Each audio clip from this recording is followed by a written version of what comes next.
Hello guys, ये हमारा बहुत इंपॉर्टेंट टॉपिक है क्रेडिट कंट्रोल। इसमें मतलब हम देखेंगे कि क्रेडिट कैसे कंट्रोल होता है।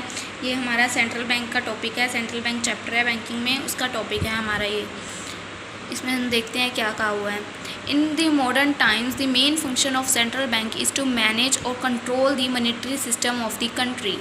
मॉडर्न टाइम में मेन फंक्शन क्या होता है सेंट्रल बैंक का। जो सेंट्रल बैंक होता है वो बैंक्स ऑफ द बैंक होता है, मतलब आरबीआई और सेंट्रल बैंक जो होते हैं दोनों सेम होते हैं। दोनों जो हमारे कमर्शियल बैंक्स हैं उनको कंट्रोल करते हैं। जो सेंट्रल बैंक्स का ना कस्टमर के साथ कोई लिंक नहीं होता। सेंट्रल बैंक वो होते हैं जिनका सिर्फ बैंक्स के साथ लिंक होता है, तो उसको सेंट्रल बैंक बोलते हैं। फर्स्ट लाइन में कहा है the main function of central bank is to manage और control the monetary system of the country. Central bank का मेन फंक्शन क्या होता है? मैनेज और कंट्रोल करना मॉनेटरी सिस्टम को, जो हमारी कंट्री के अंदर मनी का सिस्टम है। Central bank has full authority. Central bank के पास फुल अथॉरिटी होती है control regulate the working of the credit institution of the country, कि मतलब जो सिस्टम चल रहा है, कितना लोन देना है, कैसे देना है, किस एरिया में कितना देना है, किस इंडस्ट्री, किन रूरल सेक्टर्स में कितना लोन प्रोवाइड कर सकते हैं, वो सब कुछ कौन डिसाइड करता है? हमारा central bank. Credit authority credit control is very necessary to achieve and maintain the growth rate of the country. Credit control क्या है? वह नेसेसरी है अचीव एंड मेंटेन ग्रोथ को मतलब मेंटेन करना एक कंट्री की। Credit control refers to the regulate of credit control refers to, वो रेगुलेट करता है credit by the central bank for achieving the objectives, जिससे वो अपने ऑब्जेक्टिव्स को अचीव कर सके, इकोनॉमी की ग्रोथ और में डेवलपमेंट हो सके। Hence the policy of credit expansion और credit contraction is called credit control. जो पॉलिसी होती है क्रेडिट को एक्सपैंड कैसे करना है, क्रेडिट को मतलब कंट्रोल कैसे करना है, इस सबको क्या बोलते हैं? Credit control. देन नेक्स्ट हमारा टॉपिक है टेक्निक्स ऑफ क्रेडिट कंट्रोल। ये बहुत इंपॉर्टेंट है। Central bank is the main body of control the credit. It can control credit through its monetary policy. Under its monetary policy there are various methods. इसके various methods हैं, main दो methods हैं इसके, qualitative एक quantitative. Qualitative method और एक quantitative method. First we will discuss about qualitative method. Qualitative method में first point हमारा आता है bank rate. First point bank rate. Bank का मतलब इंटरेस्ट रेट कितना है। फॉर एग्ज़ाम्पल हम ले सकते हैं कि जैसे आरबीआई है, हमने बोला आरबीआई बैंक्स ऑफ बैंक है, तो जो हमारी परसेंटेज है बैंक रेट की वो कौन डिसाइड करता है? आरबीआई। आरबीआई डिसाइड करती है परसेंटेज, क्योंकि कमर्शियल बैंक्स ने कितनी रेट पर लोन देना है, कितने परसेंट उनसे मतलब कस्टमर से पैसे लेने हैं। अगर बैंक्स अपना बैंक रेट मतलब इंटरेस्ट रेट इंक्रीज़ कर देंगे, इंटरेस्ट रेट इंक्रीज़ कर देंगे, या आरबीआई पीछे से अपना इंटरेस्ट रेट इंक्रीज़ कर देगी कि मैंने इतने पैसे पे इतना रेट आपसे लेना ही लेना है। आरबीआई भी तो कुछ चार्जेस करती है ना कमर्शियल बैंक से, तो उसने मतलब पीछे से ही रेट इंक्रीज़ कर दिया। अगर ये रेट इंक्रीज़ कर देगी तो कमर्शियल बैंक्स को भी अपना रेट इंटरेस्ट इंक्रीज़ करना पड़ेगा। अगर बैंक रेट इंक्रीज़ हुआ आरबीआई की तरफ से तो कमर्शियल बैंक्स ने अपना मार्केट इंटरेस्ट रेट भी इंक्रीज़ कर दिया। अगर इंटरेस्ट रेट इंक्रीज़ हो गया तो मनी की सप्लाई है जो वो डाउन चली जाएगी। अब अगर देखिए अगर हमारा इंटरेस्ट रेट इंक्रीज़ होता है, जैसे हमने लोन देने पर चार्ज किया था पहले 70, हम लोन दे रहे हैं, किसी को एग्जांपल ले रहे हैं, यहाँ पे हम किसी को 1000 का लोन दे रहे हैं, ठीक है। पहले हम उसके ऊपर इंटरेस्ट लगा रहे थे 100 रुपीज़, पहले हमारा इंटरेस्ट था 100 रुपीज़, अब वो हमने इंक्रीज़ करके कर दिया 200। हमने इंटरेस्ट इंक्रीज़ कर दिया 200, हमारा इंटरेस्ट इंक्रीज़ हो गया। अब जब कस्टमर्स को पता चला कि लोन देने पे अब इंटरेस्ट इंक्रीज़ हो गया है तो वो लोन लेना कम कर देंगे, जिससे हमारी इकोनॉमी में हमारी मनी की सप्लाई क्या डिक्रीज़ हो जाएगी। लोग लोन लेना कम कर देंगे क्योंकि उन्हें पता है कि जब हम लोन ले रहे हैं तो हमें इंटरेस्ट ज़्यादा लग रहा है। तो इसलिए इसमें यही बता रखा है, जब बैंक रेट इंक्रीज़ किया उसके साथ मार्केट इंटरेस्ट रेट इंक्रीज़ हो गया, कमर्शियल बैंक्स ने अपना रेट भी इंक्रीज़ कर दिया, जो हमारी फिर मनी की सप्लाई थी वो डिक्रीज़ हो गई क्योंकि इंटरेस्ट रेट ज़्यादा था तो लोगों ने अफोर्ड नहीं किया। सेकंड, अगर बैंक रेट डिक्रीज़ होता है, अगर आरबीआई अपना रेट डिक्रीज़ करती है तो उसका लोगों को बेनिफिट भी होता है, तो कमर्शियल बैंक भी अपना रेट डिक्रीज़ कर देता है और फिर मनी की सप्लाई, लोग ज़्यादा से ज़्यादा लोन लेते हैं क्योंकि उन्हें पता है उन्हें इंटरेस्ट रेट कम पे मिल रहा है। I hope first point clear है। Then second point cash reserve ratio. CRR इसकी फुल फॉर्म होती है कैश रिज़र्व रेशो।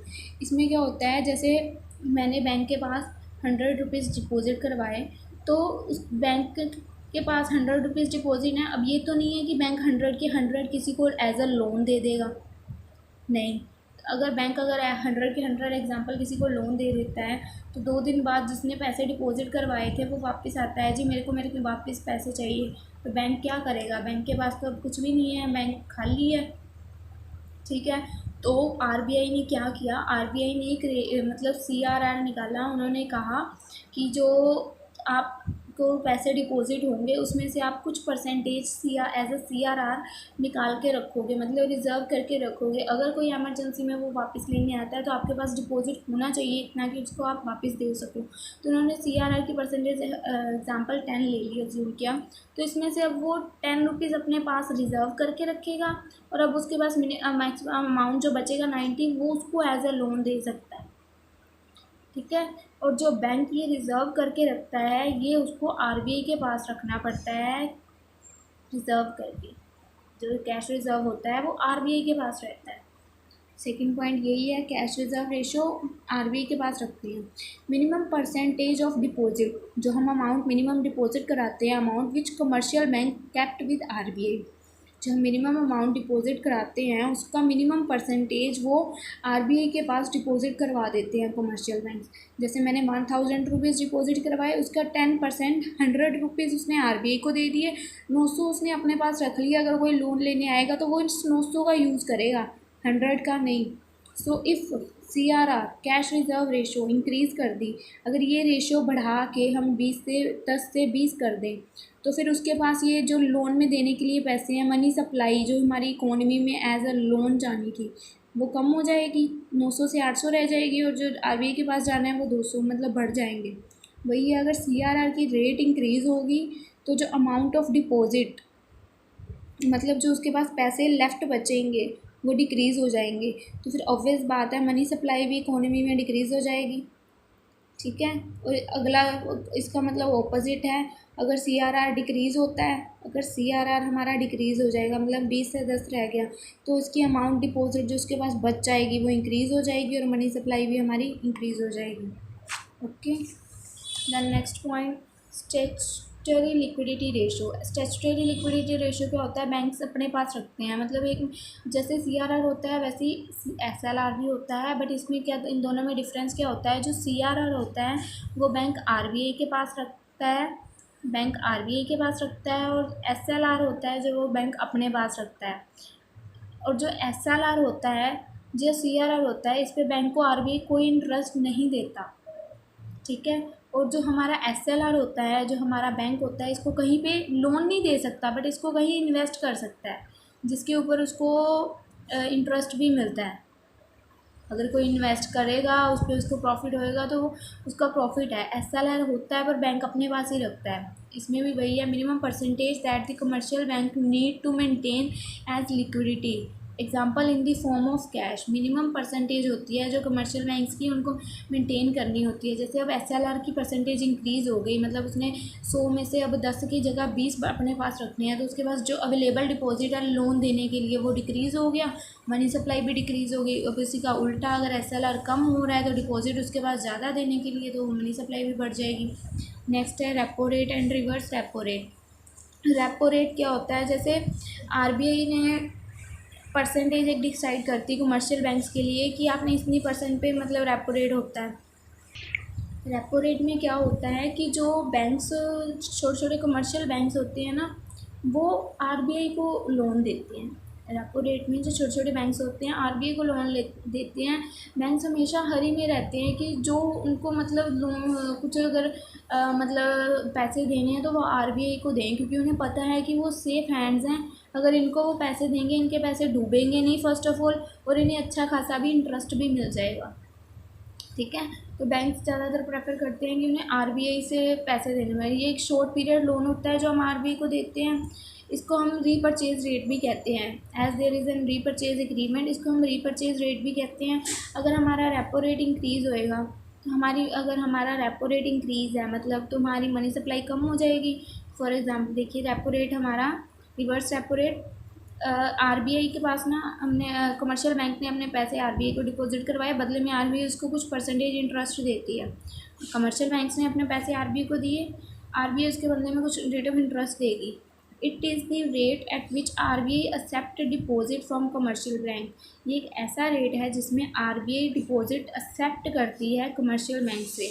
इसको also called reverse repurchase rate भी कहते हैं। अगर रिवर्स रेपो रेट डिक्रीज़ होगा, रिवर्स रेपो रेट डिक्रीज़ होगा तो मनी सप्लाई इंक्रीज़ होगी, और अगर रेपो रेट इंक्रीज़ होगा तो मनी सप्लाई डिक्रीज़ होगी। इसमें एक छोटा सा पॉइंट हम बुक से भी पढ़ लेते हैं, इजी रहेगा आपको। Reverse repo rate is the rate at which RBI borrow money from commercial bank. Reverse repo rate वो रेट है विच आरबीआई बोरो करती है मनी कमर्शियल बैंक से। Bank are always in a hurry. Bank हमेशा मतलब जल्दी में रहते हैं कि वो मनी उधार पे पैसे अपने जो है लैंड मनी टू आरबीआई उधार में दें। There money are in safe hand, उन्हें पता है सेफ हैंड्स में है और उन्हें उसके ऊपर गुड इंटरेस्ट मिलेगा। And increase in repo rate, अगर रेपो रेट इंक्रीज़ होगा and prompt bank to park more funds with RBI and earn higher return of ideal cash. उन्हें पता है अगर हमारा रेट इंटरेस्ट इंक्रीज़ होगा तो हमें आरबीआई से ज़्यादा पैसे ही मिलेंगे। It is also significant technique which can be use by RBI to drain excess money out of the banking sector. ये एक अच्छी टेक्निक है आरबीआई के लिए। गाइस बाकी का टॉपिक हम नेक्स्ट वीडियो में कवर करेंगे, ये वीडियो बहुत लंबी हो रही है।